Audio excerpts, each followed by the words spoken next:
How bad, mate, are you? Yeah, not bad. I was just in a meeting room and got chucked out, so I've had to make way to my car to have a chat.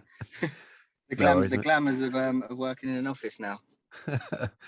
Yeah, it's probably quite good for sound, to be fair, Yeah. unless there's some traffic. Um, so yeah, got Tony. Is it Francesco?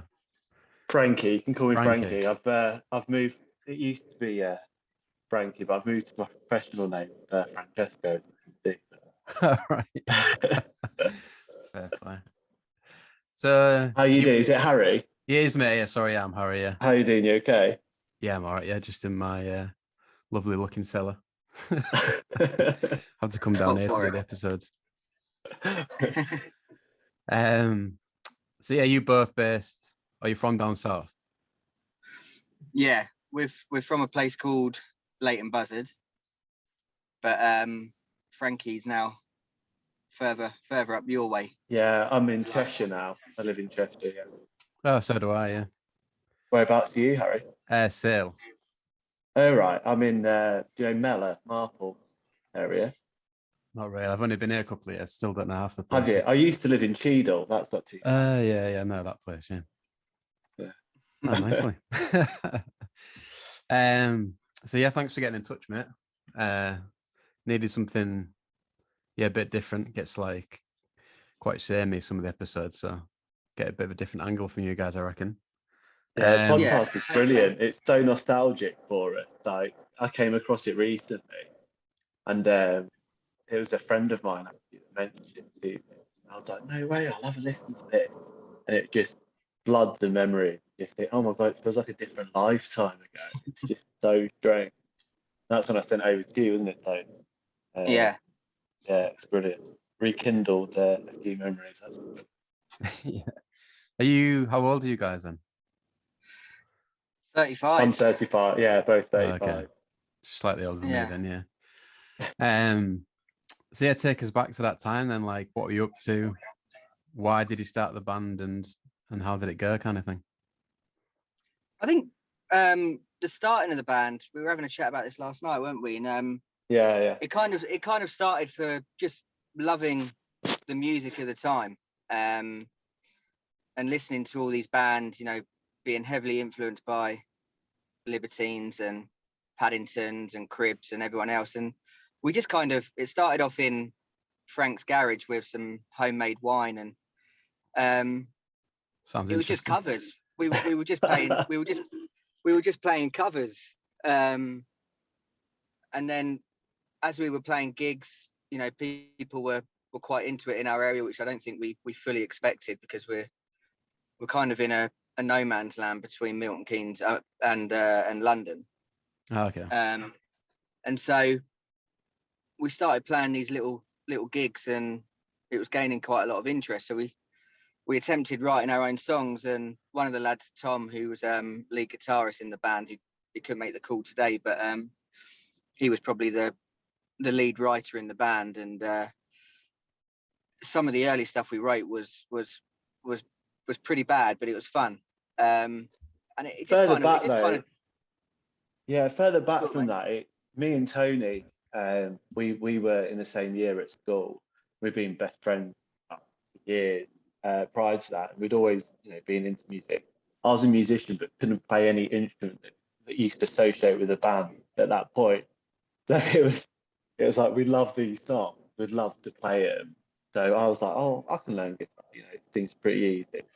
So I think we learned about 3 or 4 chords, and we just sit around, play anything that had those 4 chords in it that we could find online. And then then we got Tom involved, didn't we? And he'd been playing guitar for years, so he was teaching me chords.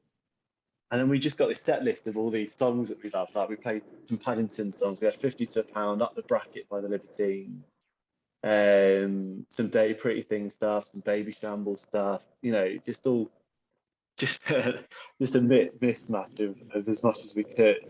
And then I said to you boys last night that the only songs I could play on guitar were the songs in our set list. That was it. I knew nothing beyond that whatsoever.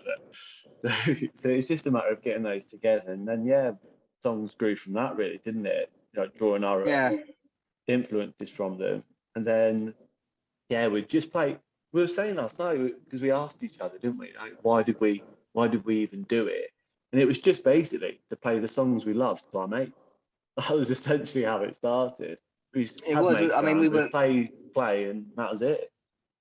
Yeah, just started in your, as we said, it started in your garage, just having a laugh, and then took it to cramming people some into very the garage, and then took it to very small venues in the local town and local area, and just grew from there. Yeah. So what year was this, do you think? It must have been about two. You would just finish uni, hadn't you? So it must have been about No, I just started 2006. uni. Had you? Wow, is it that long ago? Yeah, it was like 2003, 2004. I think 2004. Yeah, probably It must more have accurate. been that far back. Right, so it's quite towards the start, really, when everything was like still very exciting, I guess. Yeah, it was very exciting, but it was a bit of a bubble, wasn't it? It certainly wasn't mainstream. And what we were doing was certainly not mainstream. There was a real like niche for it. It was a scene growing. You could tell it was growing. But we were just bubbling in the background till about 2007, when we first started playing like bigger venues and bigger crowds and doing that sort of stuff, wasn't it? Yeah. Okay, so you're plugging away for a few years and before things got traction, or how did it work? Yeah, definitely. Yeah, that was it. Like as we say, we were just playing small venues, and there was no real intention to write songs. We were just happy playing, the songs of our era, that bubble, like you say, that we were in, and it just we started to get a real strong gathering. Wherever we'd play, we'd have the same faces kind of come into the gigs, and it just started going from there, really. So we thought we'd write our own songs. The songs went down quite well, and were kind of, I guess, relatable to where we were living and everything, and it just kind of kicked it on a little bit from there. And I think that's where we really decided to actually put a bit of effort into it and see if we can make something out of this. Yeah. And how were you spreading your music? Was it MySpace at that point, or how did it work? Yeah. So it was all, I mean, we were still quite in the age of going out and handing them, if we wanted to get hold of any AR or anything like that, it was very much still like the postal era. So we were sending them out, we were handing out, but the amount of money, we said this last night, didn't we? The amount of money we must have spent on just handing out CDs and whatever else just to anyone that wanted one. But it was the recording as well that was expensive, because a lot of the venues that we wanted to play at, especially in London, wouldn't allow you to play them until you had an EP or your own song, or a CD with at least your own song. Then we had to spend a load of money on recordings and stuff. The recordings were saying absolutely dreadful, but we needed them. We'd have these 3 or 4 tracks, maybe a bit more, recorded at Runway Studios. Do you remember those? Yeah, an old airfield that had been turned into a studio. That was a pretty cool place. But that was it. So we got those 3 or 4 recordings done and shipped them off to venues in the earlier days, and there was quite a bit of success from that, really, wasn't there? We did okay with that. Certainly in the London bubble, we got to play at some pretty decent venues around about that time. Was that quite useful? And like, how far away were you from London? Like an hour away or something? Yeah, so I mean, wasn't it? Half hour on 30-minute train. Right. Or you had to lump your gear around and everything else back then as well. So probably an hour away. Probably an hour. Yeah, me and Tom both had Clios, didn't we? We had one shoving it all in the back of guitar cases and one in the back of a drum set in the other one. To just drive down the motorway to London, 2 little cars. So did you feel like part of a local scene, or was your local scene London then, or how did it work, do you think? I think you don't want to come across as sounding pretentious, is not the right word, but I think Leighton Buzzard, there wasn't a scene really. I think we were pretty much it, which kind of works in our favour, where when you're playing gigs in the local area, everyone would come and watch us. Right. Okay.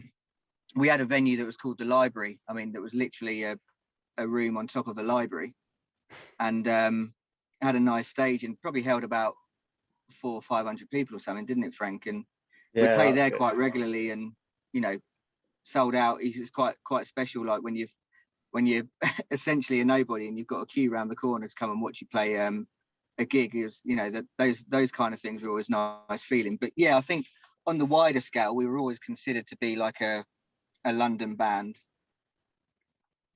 Right. Okay. And did we talked to some bands, like the Paddingtons, for instance, who kind of focused on London, I think, to start with anyway.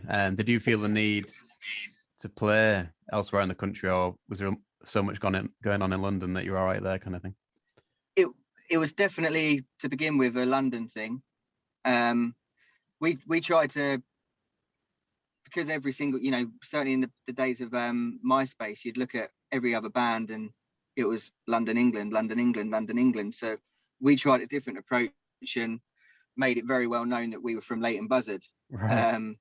but wanted to play in London and wanted to play in other towns around us. Like, there's some good little venues around Hitchin that Rifles made famous, and Club 85. Milton Keynes. That's it, Club 85. Yeah, exactly. Yeah. So playing those kind of venues, I think because we were in Leighton Buzzard, we got quite a nice little circled area that we could hit on and play and get. You grab little groups of followers from each of those places, and they tended to follow you into London, which is always a nice thing. And I went to uni in Leeds, so I knew quite a few of the venues over there, and a few contacts. We used to go a bit further afield, but you'd end up playing to literally nobody, because we'd had this following in London, and we just felt better there, having people actually come to the gigs rather than trekking all the way up the M1 to Leeds. Or I think we trekked up to Newcastle and Scarborough, Middlesbrough, Hartlepool, yeah. And it wasn't the same. You'd get a crowd down, but it certainly wasn't the same. We just felt part of the crowd in London, because there was that, that thing bubbling, and the venues were just brilliant because people just came out to watch gigs. That was the important thing, really. Yeah. Do you ever make it to Hull at any point? I feel like we did, but I think probably because of Paddingtons, we would have known that we were playing in Hull. Right. I was actually thinking about that last night, and I can't remember if we actually played in Hull or not. There's a night called The Sesh that put on a lot of out-of-town bands. It would have been that, I think, if you did. The what? What was it called? The Sesh on a Tuesday night. So a pub called Linnet and Laugh. It could well have been. I mean, I feel in the back of my head that we definitely played there, but I feel we kind of did that. If we played a venue that someone that we had kind of been listening to and really followed if they had kind of played there and made it well known, it kind of stuck in the mind. But for some reason, Hull doesn't stick. So I don't know if we ever did. Fair play. Yeah. It's not a memorable place. We had we were talking about this last night, actually, Harry. We remembered that Tom from the Paddingtons came to watch us at the Cuban bar in Camden, didn't they? Oh, really? Yeah. We bumped into him. We were handing flyers out around the time. We had a gig there, and we handed a flyer out. We saw it. We were like, "Anton, you better get down, man. Come on, get down." And I think he did. But we also bumped into Faris from the Horrors the same day. And we go, "Come on, lad, come down." He's like, "Nah, mate, not coming." Not interested. It's not interesting. It was quite. I tell you, that was interesting when Tom came down, actually, because we had a little chat after, and I think Paddington's had just gone on a bit of a hiatus, and he started a new band, and I can't remember the name of it now. It was straight off the back of Paddington's. You'll probably know it more than me. They want it was something in the Spacemen or something like that. Tom Josh and the Astronauts. Yeah, that was it. That was it. Yeah. And we went. He got us in to watch them as well. Frankie had gone back to Manchester at that point, so he couldn't go. But I think it was myself and one of the other band members, Alex. We went down to watch them. They were playing somewhere in Islington. Yeah, I went to. So it was Union Chapel. Did you? That was it. Union Chapel. With Adam Green, wasn't it? Yeah, with Adam. Yeah. So he got us. After on the back of that, he got us down to watch him. So it was quite a nice moment. But That's about as far as our interaction went with the Paddingtons, I think, didn't it? Unfortunately. Ah, fair. Yeah, I'd have got him on today, but bit hard to pin down at the minute. Yeah, So living the rock and roll lifestyle. exactly. Yeah. But yeah, I remember. I was quite young at that time, but I was friends with bands. Or I remember I had a family friend who's in a band in 2004, and like they were offered management and stuff like that. Were you like what? Where? I'll repeat that. How did it work with stuff like that? Were you doing things off your own back, or were you offered management at any point? We had, yeah. I mean, we didn't necessarily get bombarded with chances to be signed, to be honest. I mean, we had a few offers, but we was forever had offers of management. We had a mate of ours, Byron, who's still He's really very busy, much one of our busy best Byron. mates. So, Busy Byron. so he was very good he, to have as a manager. He just, you'd say to him, Byron, we want to go and play. We've got February free.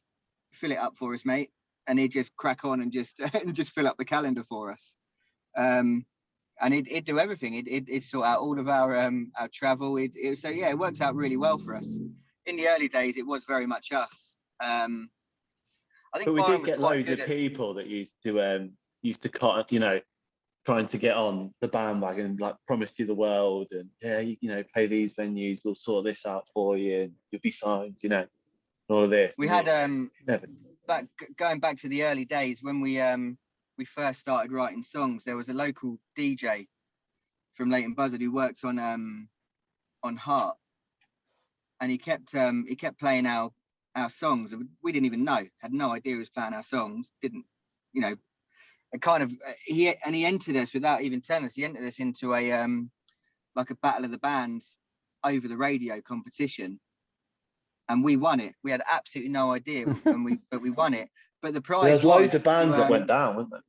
Yeah. There's almost every local band, but the prize was to support McFly in Milton Keynes. So it's kind of like, what the fuck? This is not really this is not really us. Like, it's not really our scene.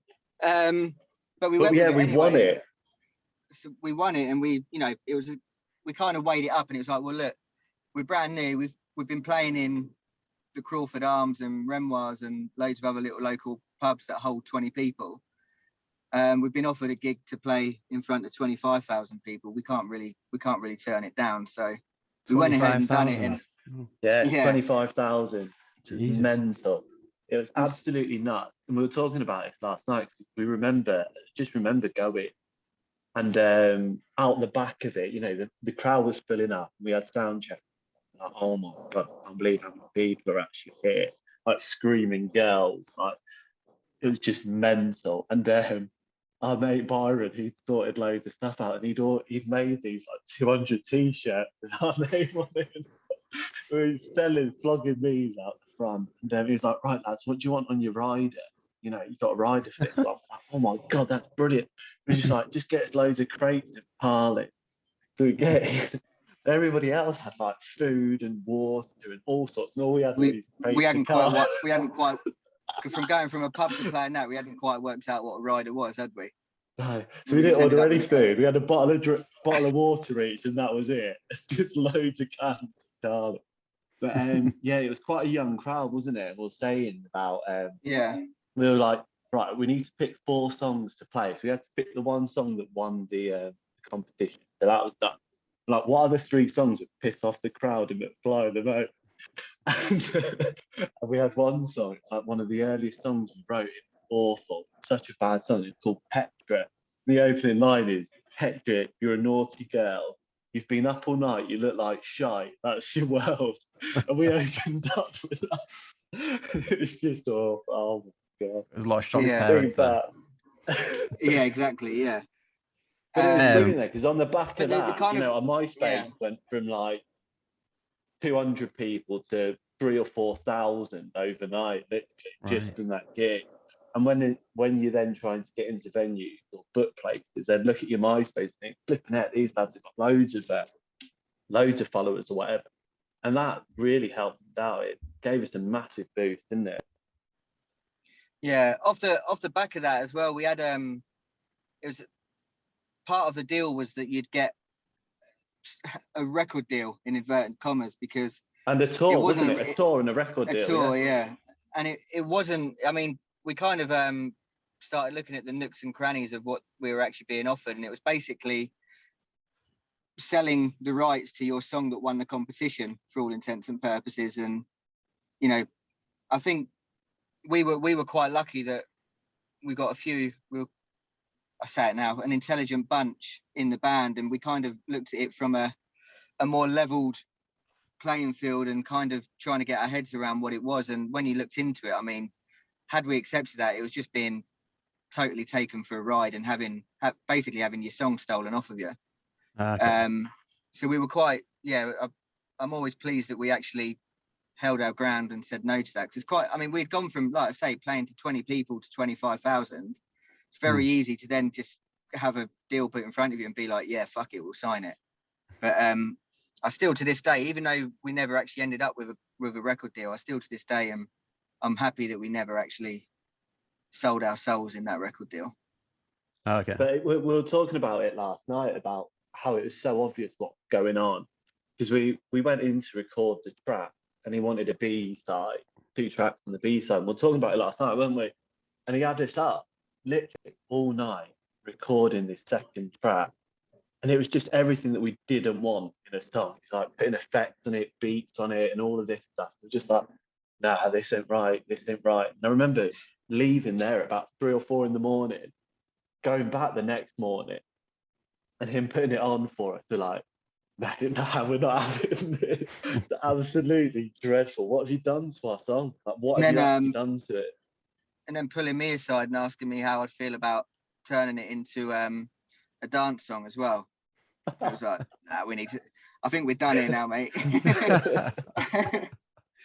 Sounds like, how quickly can he sell out within the space of a week or something? Well, exactly. Yeah, that's it. And I think that you just think across the country how many kind of bands got suckered into that, and we were right on the edge of it. And you know, yeah, you get a song and you can kind of tell everybody at this age now that you release a song or whatever, but it never once felt right, did it? And that's just kind of where we went with it. Are you the same, Frankie? Then no regrets about not signing, that kind of thing? Yeah, no regret. It was a period where we were really focused on it. You know, we all had small part-time jobs. I think, yeah, Tom left his job, didn't he, in Glasgow? And moved back down south. So it was, you know, we spent a load of money on buying this 50 Royal Mail van that someone had previously converted into a tour bus. So it had like all these guitar racks in the back and beds in the front and stuff. We all chipped in, bought that, and we're just going up and down the country playing music that we love. And that, I think, when it all boils down to it, that's what we love. That's what made it for us, rather than the stories of selling out venues, crowds, and although that's brilliant, you know, playing to full venues and stuff, that wasn't why we loved it. It wasn't to get a record deal and, you know, go on world tours and stuff. It was just to have a good laugh and just enjoy what we did. I mean, we were late teens, early 20s, weren't we? So it was just, you know, all of those kids now, they go out and have a good time. We were just doing it in a different way. We were getting to kind of play music at the same time as having, I guess, a booze up with your mates. And, you know, all of our mates were at that age. So I think it happens with every single band. We had our entire friendship group would come along to pretty much every single gig. So after the gig's done, it's a night out, and that's what we loved about it. You'd basically get a free night out anywhere you wanted in the country, and that was kind of and you got to kind of sing your songs that you wanted to sing at the same time. So it was always such a good laugh. Yeah. Just going back to that competition, then, what song was it, out of interest? Is it one that you sent me that won it? It wasn't. It's too painful to tell you the song.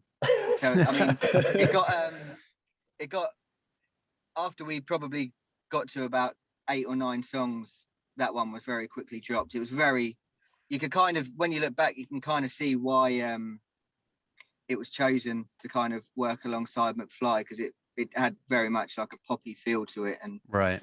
It I wasn't think really. a lot of our songs had a poppy feel, though. Really, if you think That back one now, more so though. That one wasn't one Harry. It wasn't as bad as he's making out. It was called Naughty. It was called Naughty Girls. Sounds good. Yeah, I mean, yeah, I don't know. Yeah, it wasn't. I mean, I never really enjoyed it anyway. The song, and yeah, I think we kind of dropped it as quick as we could. But Okay. I Yeah. thought it might have been that one called "We're All Right." I thought that was probably the best one you sent me. Enjoyed that one. Cheers. yeah, Yeah, we used to love playing that live. That used to go crazy, didn't it? Playing that live. yeah. That's Yeah, cool. that was always a popular song. That was that Yeah. a good story behind that song as well. It was All always right. good. It's nice when you got a story behind a song. Yeah. And just one more about that gig. What venue was it? Was it a massive venue, or was it like a more of a festival? Campbell Park. It was outdoors. It was Right. Yeah, so it's so they were doing at the time like I think they had about 5 or 6 shows up and down the country, just play, I guess, kind of like a stadium tour. Right. And we got put onto the. Can't remember Put who on the else he had bill, supporting him, but we got put on the bill. Yeah. Javine. I remember Javine was playing. I remember that vaguely. That Jesus. name. Yeah. But Didn't she have like one just big single or played, something? Yeah. No they idea. just played T4 on the beach. Do you remember that in Brighton? Yeah, I remember that on TV. And they got a helicopter. And they got from So Brighton we're there with to our Milton Keynes. we're there with our 2 crates of beer on our rider, and they got a helicopter from south to Milton Keynes. Yeah, bit different. I always remember T4 on the beach because that's where one of Jedward broke the leg on it. I don't know why I remember that. Yeah, that was it. Yeah. What was I gonna say? So yeah, I mean, I was in a band at that point. Sounds like you got a lot further than us, but I remember we went from like writing songs and having a laugh, doing it to have a good time, to at one point it kind of came like, I don't know, it seemed to get a lot more serious to me. I had this idea that we needed to be signed. Yeah. It just became stopped being fun very quickly. Like, did you never have that attitude? You always tried to like keep it fun kind of thing? No, I think we were saying this last night. I mean, what I've found really frustrating, and I guess there's like a section of jealousy in there as well. You'd hear like a new band come out, you'd hear something in NME or on whatever radio station or MySpace, and you see it, they've been signed, and you'd think, fuck me, that's not even a patch on what we're doing.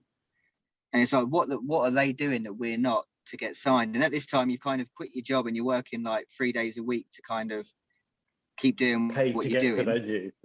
Yeah, and you're getting paid, like you're going all the way up to Manchester to a brilliant gig. I mean, Manchester we seemed to do really well in, didn't we? But anyway, and you'd get, I don't know, between the 5 of us, 300 quid for your troubles.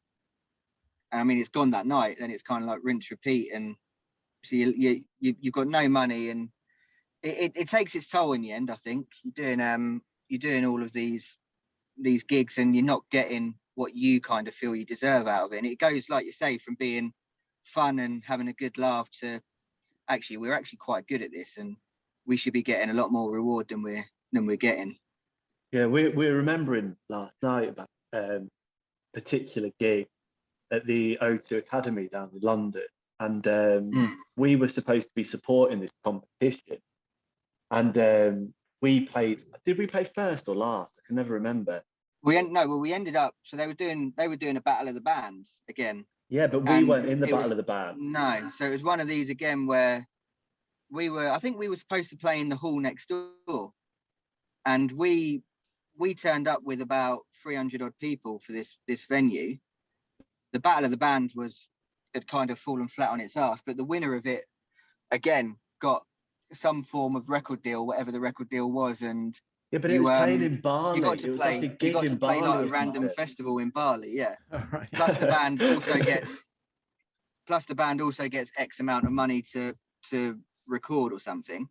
So anyway, they said, look, I know you're playing in there, but your support band or something hasn't turned up. Would you be interested in coming in and doing this one? So we did it, and it went down really well, didn't it? I mean, it's probably one of the best gigs we ever played together. Yeah, I think so.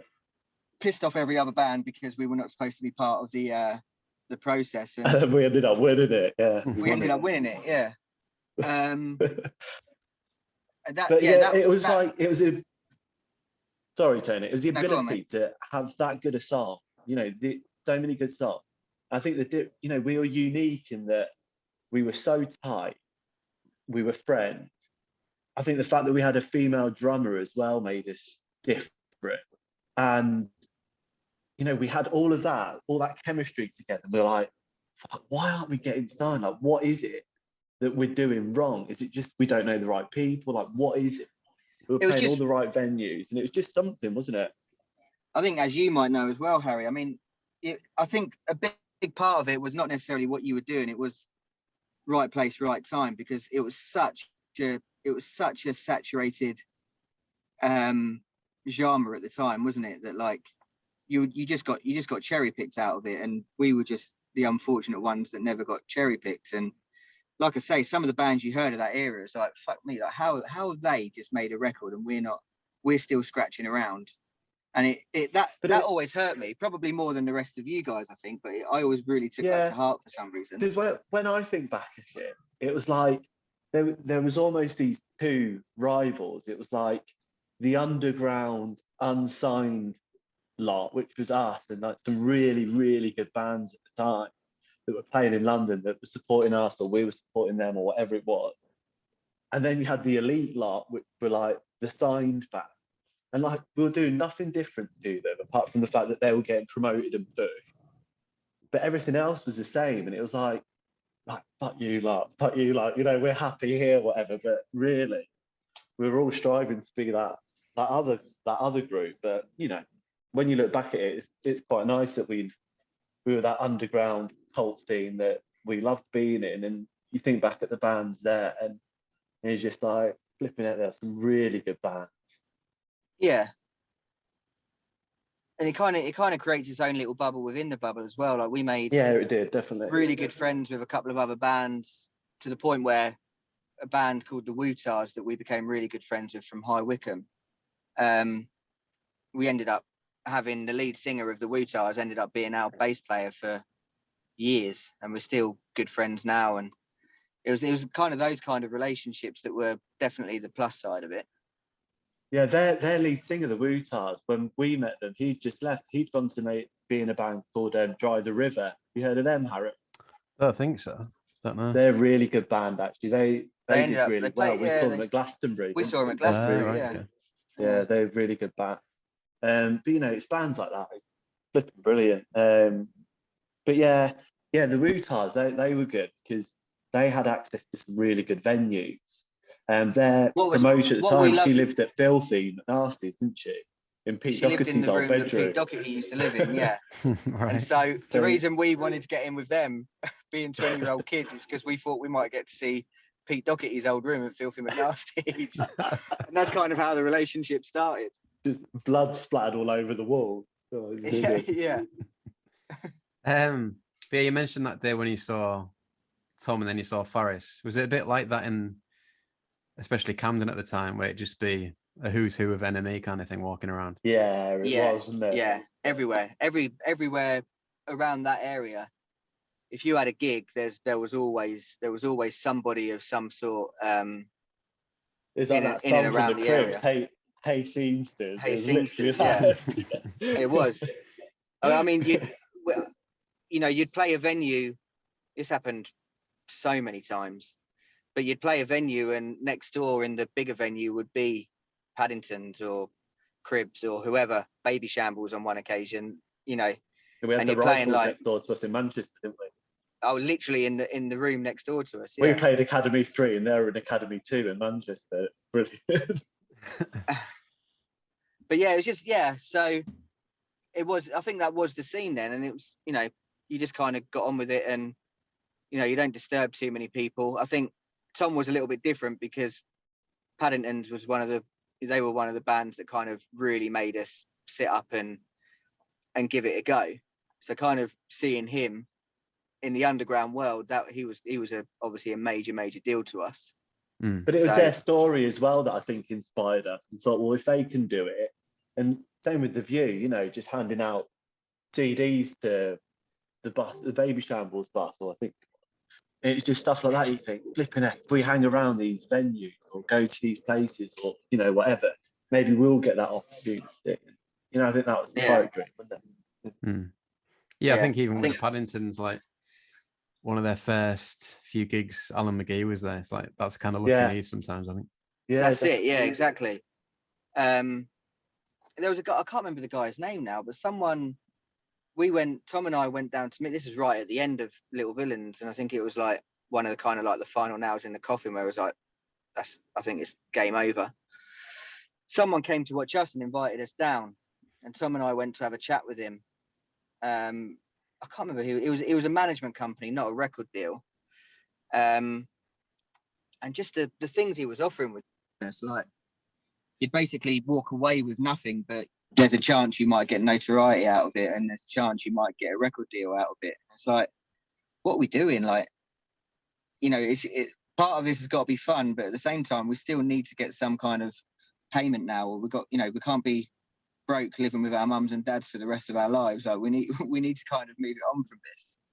I can't remember the guy's name now, but or the company, but yeah, we got to a point where those kind of things just kept happening all the time, and we never got that little bit of luck. Go on. The best one was the Warburtons guy, the bread guy, who said that he wanted to use one of our songs in a Warburtons advert. Right. Which, you know, at the time we kind of saw that as, you know, we're not getting kind of the recognition we deserve, I guess, that we thought we deserved. So we kind of saw that as a good thing. And the guy was wacky. I looked up his name last night. His name was Lenny Payne, and he made art on toast. Yeah, that was it. And he had it was the most bonkers thing you've ever seen in your life. He invited us to play a gig with Susie Quattro, but it was for a Dave Courtney. I don't know if you heard of Dave Courtney, the gangster. Vaguely, yeah. There's a Dave Courtney in Hull, but it's not him. Celebrity gangster now. Right. And he was throwing was it his birthday or something? Yeah, it was like his 60th at the London birthday Aquarium. It was at the London Aquarium, supporting Susie Quattro. And so we were in this room, a room full of gangsters. I always remember one image of some guy with slicked back hair, a snakeskin suit, and like a gun holster on his side. It's like, what the fuck are we doing here? And so we're the most surreal experience. But yeah, I mean, things like that, like just meeting characters like that, it does make it all worth it.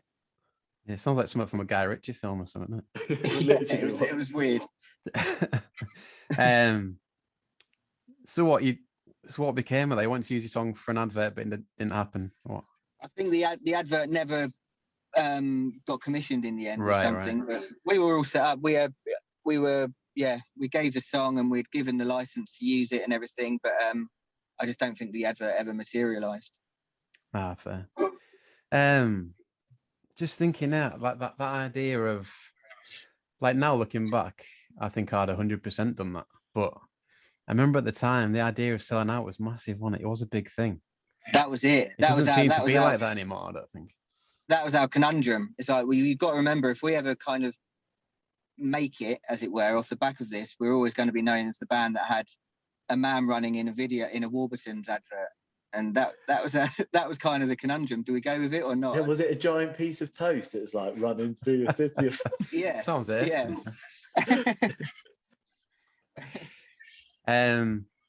Well, yeah, you mentioned, coming to the end of the band. Like, what year was that, and what was kind of the catalyst for calling it a day? I think it must have been about. Tony got his jaw broken. He won't admit it, but Tony got punched by a bouncer and had his jaw broken, so he couldn't sing for about 8 months.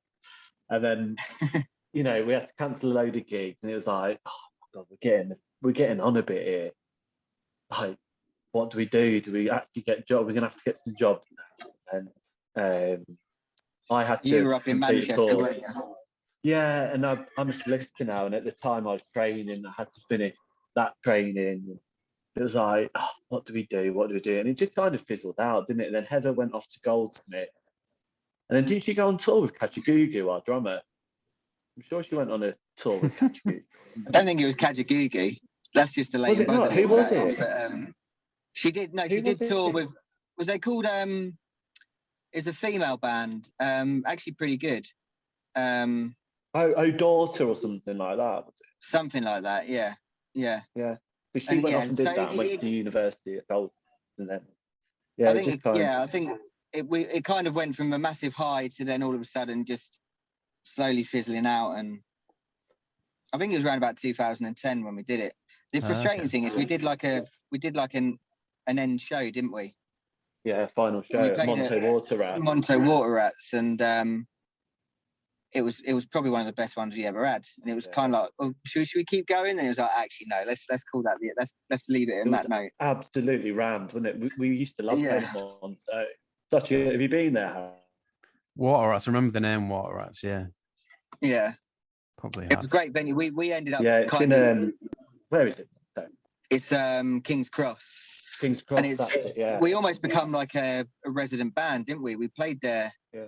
We must have played there over probably somewhere between 10 and 20 times. But yeah, it's great venue. So we always had to have that as the last one. Yeah, I don't know. It was a weird ending, wasn't it? It kind of, I don't think there was ever like an official, that's it, we're done. It just fizzled out. Yeah. Yeah, I think so. I think once you label a gig as the final gig or a farewell gig, That's the key. You then the become key, take that, don't you? If you keep coming back. Yeah. Well, one less member every time. Yeah. Exactly. Yeah. That's definitely a good way of doing it, though. Going out on a high like that. Yeah, it was. So yeah, if we go to those questions I sent you, Tony. Yeah. Pick a few of them out. Like, what was the high point, do you think? Definitely after that McFly gig when we we probably had about playing all the time. A 2-year period where it seemed that no matter where we played, we had a crowd. And that was definitely the high point. I mean, we went to we had like a holiday one year. I always remember this gig, and I can't remember the name of the venue, but we had like a holiday, and we came back from the holiday straight into the gig, and we had done no promotion on it or anything. So we'd been on this lad's holiday, and we turned up, and there was probably over 150 people there to watch you. And it's like, fuck me, like we're clearly doing something right if we haven't even got to touch the promotion, and we're still getting like 100. I think it was a Bull and Gate actually. Yeah, it was Bull and Gate. Yeah, it was. Yeah. Yeah. In Kentish Town. Was that where we had a really good review as well? Was it in the NME about us? It was labelled London's best kept secret, I think. And like off the back of that, people used to come and watch it so much. Yeah, we got so much from that. And yeah, and you kind brilliant. of, you just kind of like and we were getting such a gathering, and it just felt really good. Anywhere we went, we'd go up to Manchester and play a gig like the one we were talking about with Rifles, and we'd end up with, into the hundreds worth of people. And it's like, this is something's going right here.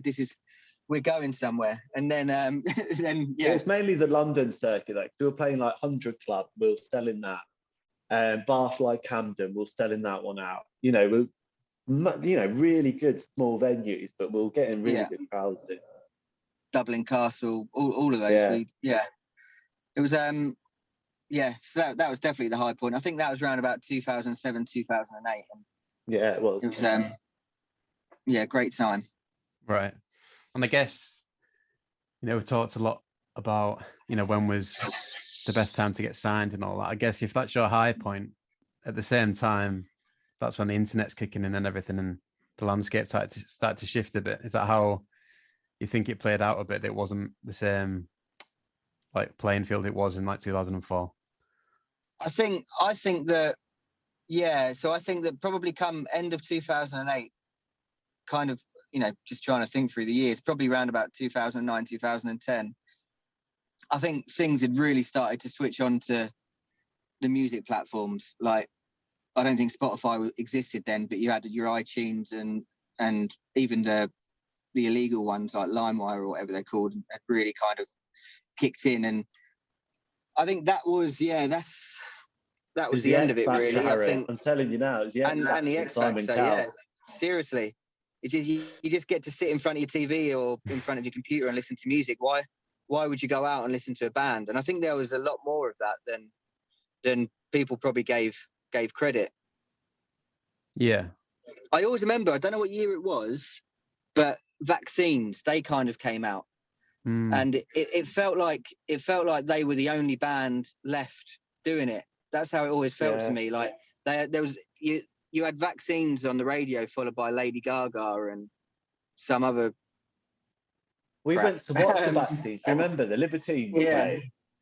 And it was Libertines, the Vaccines, and who else was it? Some Rifles and some. This was in Hyde Park, wasn't it? Yeah.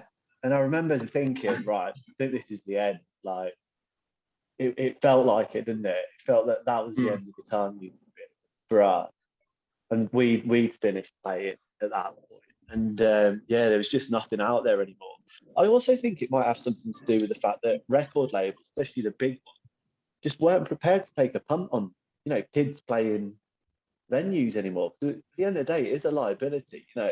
Look at some of the bands around. They weren't like The View and people like that were just nutters. And you think, well, why would a record label take a punt on people like that? And I think you kind of just think, that was it, wasn't it? Like we had, I guess, in a much smaller world, we had almost a similar reputation as well, didn't we? Like where, it was as much about having a good time as it was about what you were doing with the music. And yeah, I think that's right.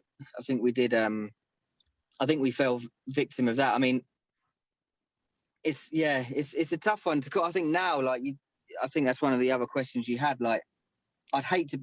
Oh, I don't think we would be doing this now because I just don't think there's a market for it anymore, which is tragic. Like, you don't hear of, going down to Monto Water Rats and having 400 people there to watch a band that no one's ever heard of. That just, I might be wrong because I'm 35 now, but that just doesn't seem to happen. No, it definitely seems like that to me. But I guess one of the big themes of this podcast is, are we getting old, or is it a lot different now? But I suppose the truth in both. But yeah, it definitely seems a lot different. Yeah. And like you say, I think it just seems a lot safer now for some reason. Yeah, I think so. Well, it's easier to just sit in a studio and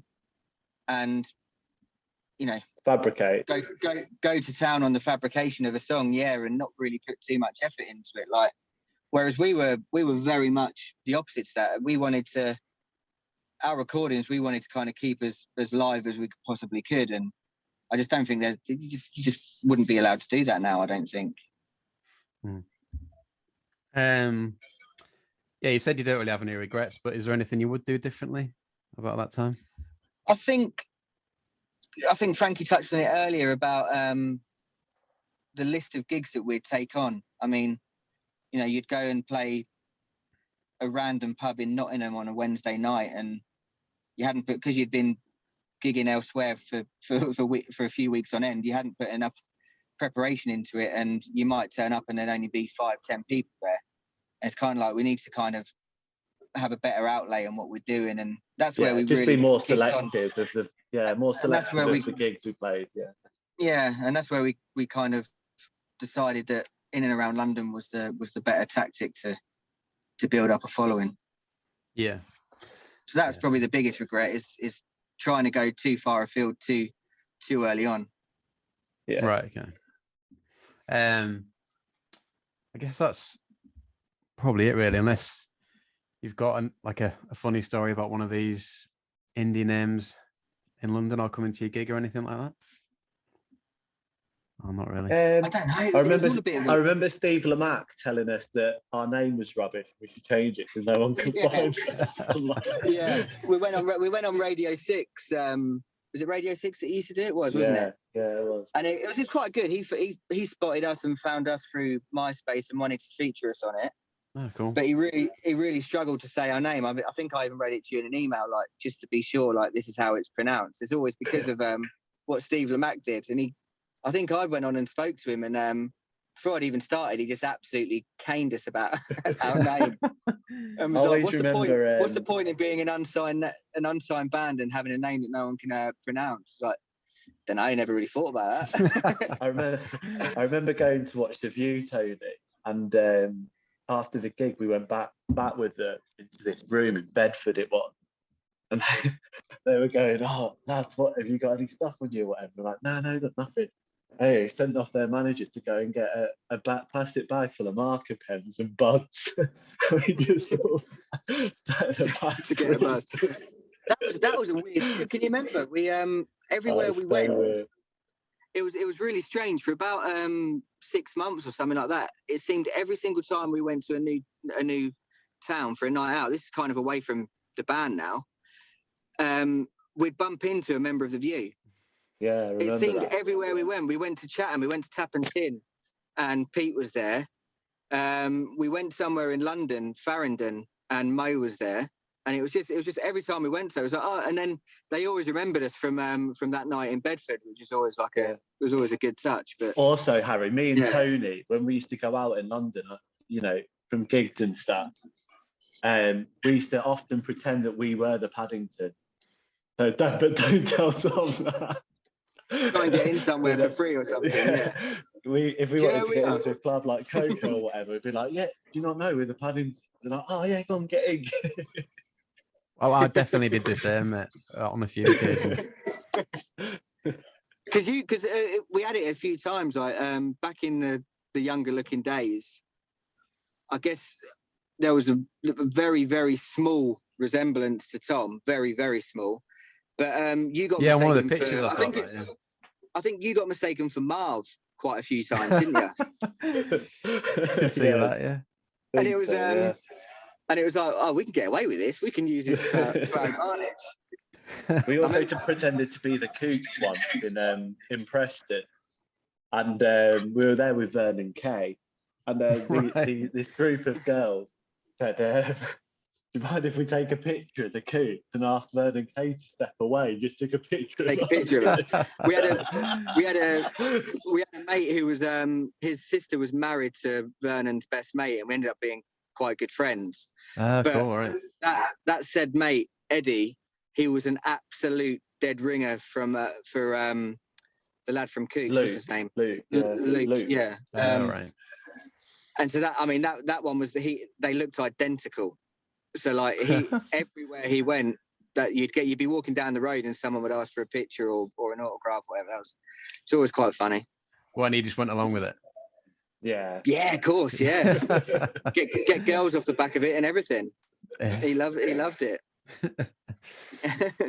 Yeah, there was a funny story about we went out for a night in Sheffield, and I think I'm saying I wasn't involved in this because I wasn't, but two of our mates said they were in a Paddington's to get backstage at this Jamie T gig, and it worked. And one of them, he was a bassist in my band actually, and he could barely play his instrument, and he picked up this acoustic guitar backstage apparently, and badly played Wonderwall, and everyone just started walking out. So yeah, I threw him under the bus for that one. Yeah. There's a lot of that, wasn't there? We actually, this has just come to me, Frank. Can you remember we went to the Camden Crawl and we actually bumped into Tom again, and we were trying to watch him in Dublin Castle, and it was just impossible to get in to the venue because they obviously, being the Paddingtons, they just had a queue half a mile down the road. But we, knowing that he was in town, we started using it to get into some of the other venues. Do you remember that? Yeah, we got into Selfish Cunt. Do you remember that? Yeah. So thinking about it, that day, Camden Crawl, they all knew the Paddingtons were playing there, and we tell them that we're the Paddingtons, and it worked. It worked quite well. Yeah. So cheers for Tom and the boys for playing Camden Crawl. Yeah.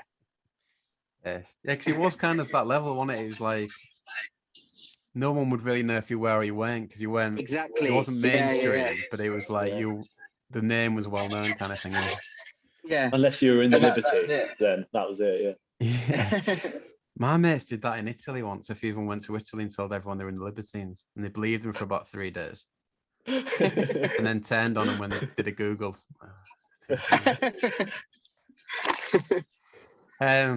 That's brilliant, lads. Thanks for that. Cheers, Harry. No worries. It's been really good speaking to you. Memories have been brilliant. Thank you. Thanks for the podcast. Yeah. No, nice one. It's nice to get like a different aspects, and one that I was kind of familiar with a bit as well. But yeah, good stuff. But probably get it out this week, to be honest. But I'll give you a message and let you know what's going on. Yeah, Brilliant. no worries, Cheers, mate. Harry. No Good worries. to chat, Thanks again. Harry. Cheers, mate. Appreciate it. See ya.